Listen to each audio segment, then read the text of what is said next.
Финал на 6-минутный переулок. Поединок вышли.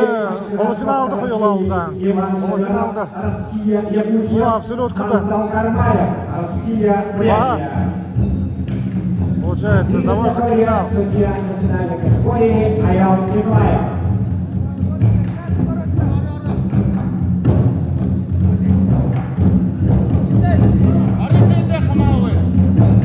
Схватка за выход в финал. Иван Шарянов, серебряный призер первого чемпионата мира по обсыгаю этого года весовой категории до 5 килограммов и Сантан Жанкаев, Бурятия, Россия.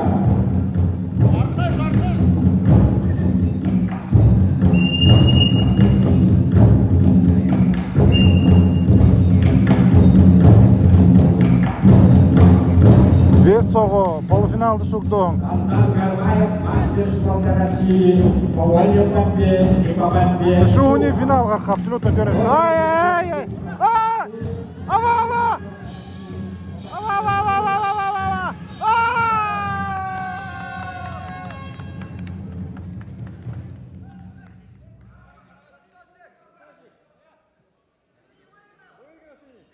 Выиграл, конечно.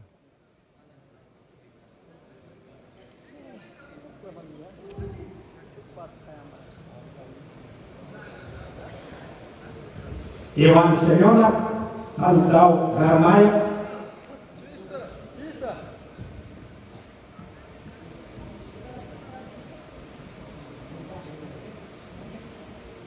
Конечно, чисто.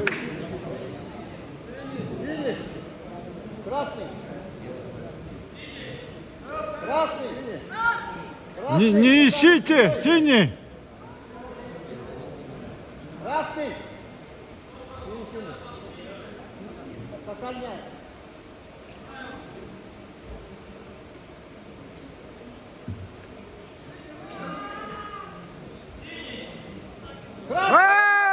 Синий! Синий левый. Ой.